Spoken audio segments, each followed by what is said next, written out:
Muy buenas a todos, mi nombre es Leandro y como siempre es una inmensa alegría saludarlos. En el día de hoy vamos a analizar a IBM, que aparte de ser una reconocida empresa de hardware y software, es la compañía que alberga más patentes que ninguna otra empresa de tecnología de Estados Unidos y tiene 12 laboratorios de investigación y desarrollo. Así que acompáñame, porque no te podés perder el análisis de hoy.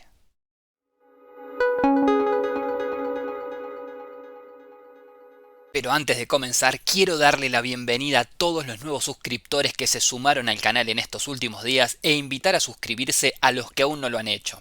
Por supuesto, pueden darle clic a la campanita para enterarse cada vez que subo un nuevo video y compartirlos para poder llegar a más gente como nosotros interesada en estos temas y agrandar esta comunidad de inversores que no para de crecer.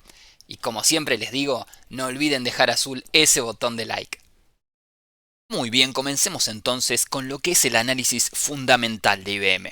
Lo primero con lo que nos vamos a encontrar es que el precio actual de sus acciones ronda los $137 contra un valor intrínseco de $194 con moneditas. Es decir que con respecto a lo que es su valor intrínseco, el precio de las acciones de IBM se encuentra más de un 29% infravalorado.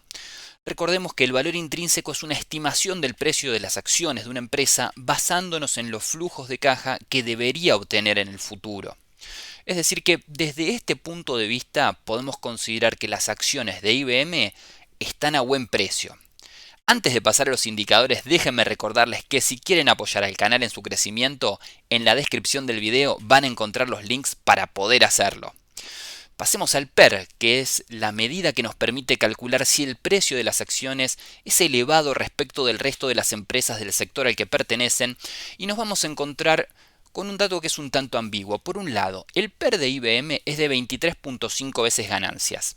Nosotros habitualmente buscamos que este valor se encuentre por debajo de las 20 veces ganancias, pero si se fijan, comparado contra lo que es el promedio del PER de la industria a la que pertenece, que es la industria tecnológica, que suele tener unos PER bastante elevados, que es de 34.7 veces ganancias el de esta industria, podemos considerarla que está a buen precio comparativamente. Con respecto a lo que es el PEG, que es donde analizamos el crecimiento de futuras ganancias, nos encontramos con un PEG de 1.8. Es un tanto elevado. Recuerden que nosotros en este punto en particular lo que estamos buscando es que este valor se encuentre entre 0 y 1 para poder considerarlo infravalorado, es decir, que estamos comprando crecimiento futuro a buen precio. Este de todos modos está en 1.8, es decir, no es un PEG muy alto. Estaríamos pagando un poco más de lo debido, no sé si de lo debido, tal vez de lo ideal, pero tampoco es una exageración, sobre todo teniendo en cuenta que es una compañía tecnológica. Y acá es donde yo creo que tiene el mayor de los desafíos IBM, que es demostrar que se puede ayornar. El problema más grave que tiene IBM es que tiene una imagen que queda vinculada con el pasado. Parece una compañía que fue muy buena en los 90 y que hoy por hoy quedó un poquito atrasada. Actualmente se está separando en distintas ramas. Hay una que se encargaron de comprar a Red Hat, que es una parte de Linux, si no me equivoco, una distribución de Linux, que es el área en la que van a intentar transformar la empresa en algo completamente nuevo para tratar de proyectarla hacia el futuro. Creo que el gran desafío de IBM es ver si puede encauzarse en ese sendero o no. De eso va a depender el crecimiento a futuro. Cuando vemos el resto de los indicadores nos vamos a encontrar que el ROE, que es la rentabilidad financiera de la empresa, siendo esta la medida que nos muestra cuán eficientemente el equipo administrativo ha utilizado el dinero de sus accionistas para generar ganancias, nos encontramos con un ROE que a primera vista parece muy bueno porque es del 23.8%. Por arriba del 20% lo consideramos más que aceptable, muy saludable ya sería. Aunque acá tenemos una alarma que nos dice que tal vez sea alto porque maneja niveles grandes de deuda IBM. Así que cuidado, ahora cuando pasemos a la salud financiera nos vamos a sacar esa duda. Comparativamente con lo que es el ROE de la industria, vemos que tiene un ROE del 17.3, es decir que comparativamente está en una buena posición, pero a no olvidarnos de este detalle, ya vamos a llegar a la salud financiera. Con respecto al ROA o el retorno sobre los activos de IBM, nos encontramos con que este es del 4.4%, el cual es bajo comparativamente con respecto a la industria a la que pertenece, que tiene un ROA promedio del 7.2 y está apenas por debajo del 6%, que es lo que nosotros buscamos como base para considerarlo que es saludable. En el punto de la salud financiera nos vamos a encontrar, como bien leíamos antes, que en este momento maneja niveles un tanto elevados de deuda, y si se fijan, los activos de corto plazo son superados por los pasivos de corto plazo, es decir, en este momento no tienen dinero suficiente para cubrir todas sus deudas y todos sus pasivos. Pero cuando analizamos el largo plazo, de la empresa, vemos que hay un crecimiento muy grande y muy marcado de sus activos, y si bien también crecen sus pasivos, el crecimiento de los activos es muy superior, dejándolo en una buena posición de largo plazo. Todo esto nos arroja un ratio de deuda contra capital del 248%. Está bastante fuertemente endeudada. Y esto es algo que suele ocurrir en empresas que están enfocadas en investigación y desarrollo. Todo eso lleva mucho dinero, mucha inversión, y no siempre se obtienen los beneficios que se desean. A veces, cuando se da con un gran acierto, se recupera mucho y rápidamente, pero hasta que eso no ocurre, tal vez no tengamos la suerte de ver que se revierta rápidamente esta tendencia en IBM.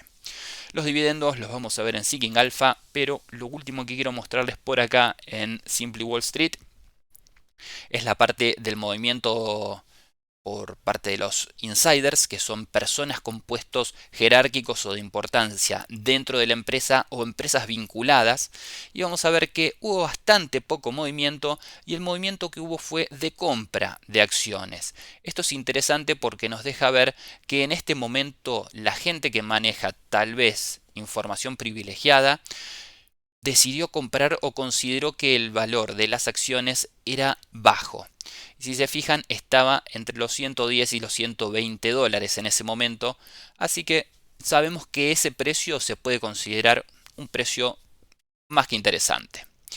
Por parte de lo que es la dilution of shares, o el hecho de si se generaron o se emitieron nuevas acciones circulantes, podemos quedarnos tranquilos con que IBM no ha generado nuevas acciones circulantes, y esto, como siempre les digo, es muy importante porque si se generan nuevas acciones, somos propietarios, los accionistas, de una porción más pequeña de la empresa que la que teníamos antes.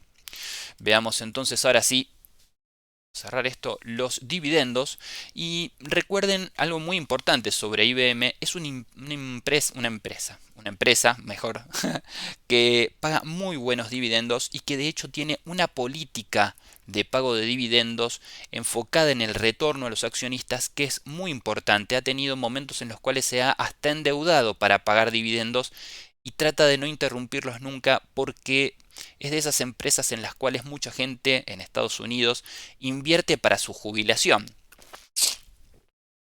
Si nos fijamos, el dividend yield, es decir, el porcentaje con respecto al valor de las acciones que paga la empresa, es de un 4,78%. Es un dividendo realmente muy jugoso.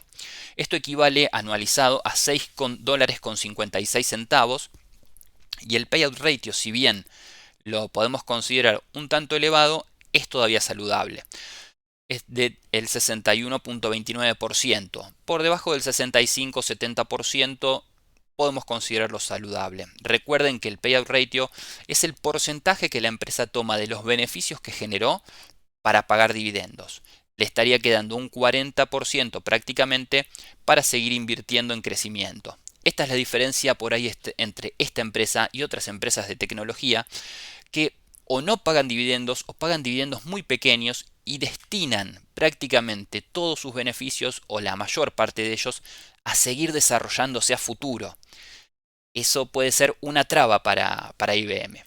Como pueden ver, viene pagando ininterrumpidamente y creciendo ininterrumpidamente el valor de sus dividendos durante los últimos 22 años, y en promedio los últimos 5 años este aumentó un 3,91%. La ex-dividend date ya pasó, fue en agosto, así que va a haber que esperar para la próxima 3 meses, dado que la frecuencia de pago de dividendos de IBM es trimestral. Por parte de lo que es, el análisis técnico, lo primero que les quiero mostrar es el histórico de IBM. Y si se fijan, es una empresa que tuvo una explosión gigantesca en los 90s. Los que los vivimos los 90s, los más viejitos como yo, recordarán que en ese momento las PCs de escritorio, que era lo que todo el mundo buscaba tener, o algunos pocos tenían, pero se venía una explosión gigantesca, eran o IBM o clones de IBM. Los clones aclaraban que eran clones de IBM, es decir, le hicieron una campaña publicitaria estupenda y totalmente gratuita. Ahora, desde agosto del 99 al día de hoy, podemos ver que más allá de lo que es la volatilidad, no mucha, que ha sufrido el precio de las acciones, estamos en los mismos valores. Es decir, el que invirtió en el 99 pensando que IBM iba a volar, al día de hoy no ganó nada desde lo que es el precio de las acciones. Sí se ha visto recompensado por los dividendos que han sido siempre realmente muy buenos por parte de esta empresa. Pero ojo, es un dato a tener en cuenta ese. Cuando venimos al último año, parece que tenemos algo de volatilidad, pero es más bien un movimiento bastante lateral el que viene trayendo IBM los últimos 20 años. No tiene una tendencia marcada de crecimiento o de decrecimiento. Pero sí, como pueden ver, en estos últimos tiempos la encontramos por debajo de la media de 21, es decir, que atraviesa una tendencia bajista de corto plazo, pero se está apoyando en la media de 200, es decir, que lo que es su tendencia de mediano o largo plazo está haciéndole de piso, todavía no lo rompió, tal vez se mantenga en estos valores. Puede ser que nos estemos encontrando en un buen precio de entrada para los que les gusta hacer un trading de más corto plazo, pero veamos qué es lo que nos dicen los indicadores. Lo primero que vamos a ver por parte del MACD es también un movimiento un tanto sin tanta tendencia, más bien lateral, aunque tenemos histogramas más decrecientes que crecientes. Y las medias móviles se encuentran bastante abajo, están por debajo de la línea del cero, lo cual nos puede decir que en este momento podemos estar encontrándonos en precios que tal vez sean interesantes. Si se fijan, hemos tocado valores un poco más bajos, pero a estar atentos, tal vez estemos en una buena situación. Por otra parte, cuando analizamos el RSI, también lo encontramos por debajo de los 50 puntos dentro de lo que es el terreno de la baja, digamos, de la tendencia bajista.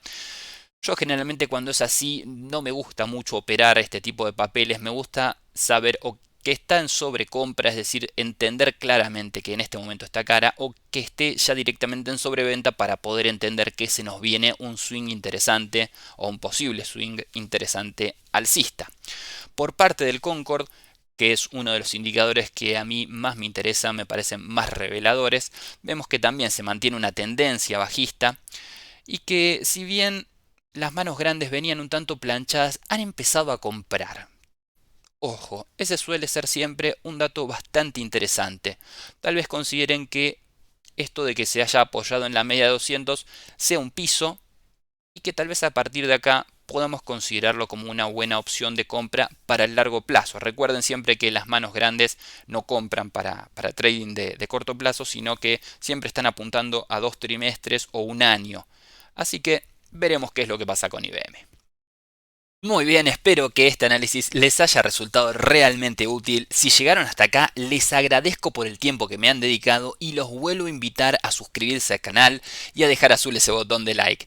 Recuerden como siempre que todo el contenido de este video es realizado con fines educativos y en ningún momento puede ser considerado una recomendación de compra. Mi objetivo es solo compartir mis análisis personales para darles un poco más de información para que tomen sus propias decisiones. Así que habiendo llegado hasta acá, desde la República Separatista de La Calera, provincia de Córdoba, me despido y nos vemos en el próximo video.